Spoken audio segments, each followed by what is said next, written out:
C'est la voix de mon bien-aimé qui frappe. Cantique des Cantiques 5.2. L'âme n'avait pas su le reconnaître quand il s'était présenté à elle comme le ressuscité. Mais maintenant, dans l'intimité de sa communion, elle a appris à discerner rapidement sa pensée. Ésaïe 11.2. Un regard, un mot suffisent entre ceux qui s'aiment. Cependant, ce sont des signes inintelligibles pour les étrangers. Elle connaît sa voix, et cette fois, elle discerne dans celle-ci comme un nouvel appel, car il s'y trouve comme le bruit de quelqu'un qui frappe. Ouvre-moi, ma sœur, ma tête est couverte de rosée, mes boucles sont pleines des gouttes de la nuit. Cantique des Cantiques 5.9.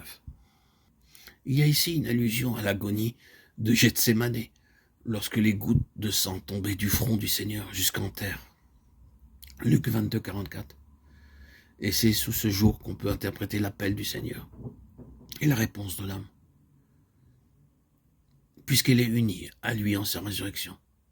Il se révèle à elle comme le rejeté, le méprisé, afin qu'elle partage son lot. Il a été et il est celui que le monde rejette.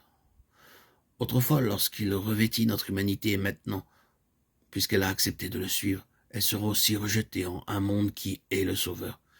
Si elle reste fidèle, marche sur ses traces et se rend conforme à lui. Je vous ai choisi dans le monde, c'est pourquoi le monde vous est. Jean 4.19. Quelle leçon se dégage pour nous de ce passage? Apparemment, le bien-aimé est au dehors. Ouvre-moi, ma sœur, demande-t-il. C'est comme s'il disait, tu as ouvert ton cœur au roi, au Seigneur ressuscité, maintenant, ouvre-le à celui qui est meurtri, frappé par Dieu, plongé dans la souffrance. Ouvre-moi, afin de pouvoir communier à mes souffrances et participer à ma gloire. Ouvre-moi. C'est toujours volontairement et par un libre choix que la rachetée doit suivre le bien-aimé. Aussi, il lui montre le chemin de la préparation nécessaire pour régner avec lui. Pour bien des enfants de Dieu, cet appel du Seigneur est absolument inattendu, car ils ont eu la vision du calvaire et de leur identification avec le Seigneur en sa mort. N'est-il pas leur substitut? Et ils sont convaincus de n'avoir plus rien à apprendre du calvaire. Ils s'attendent, et ils ont raison, à une connaissance toujours plus grande du Seigneur ressuscité et glorifié. Mais leurs yeux ne sont pas encore ouverts au fait qu'ils ne connaîtront la puissance de sa résurrection qu'en entrant dans la communion de ses souffrances et en devenant conforme à lui en sa mort. Philippiens 3.10. L'âme rachetée doit vivre quelque temps dans l'union au Seigneur, ressuscitée avant d'avoir la force de se réjouir, d'être jugée digne, d'achever de souffrir ce qui manque aux souffrances de Christ pour son corps, qui est l'Église. Colossiens 1.24. La souffrance du chrétien ne peut faire d'aucune manière la propitiation du péché. Ce serait jeter le déshonneur sur l'œuvre de Christ que de prétendre cela.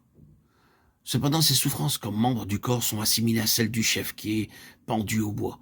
Le supplice de la croix dura 6 heures. 1 heure est laissée pour l'épouse, ce qui donne le total de 7, le nombre parfait. Ne pouvez-vous veiller 1 heure avec moi? Matthieu 26.40. Avec Jésus à table, nombreux ceux qui prennent place. Encore quelques disciples avec lui jeûneront. Mais que survienne la douleur, que la coupe d'affliction déborde. Dans le jardin, à peine quelques-uns veilleront de ceux qui, cependant, ont chanté le cantique. Mais pour l'âme qui parfaitement aime, que survienne bonheur ou douleur, son plus cher trésor, elle considère comme appartenant d'abord à son Seigneur.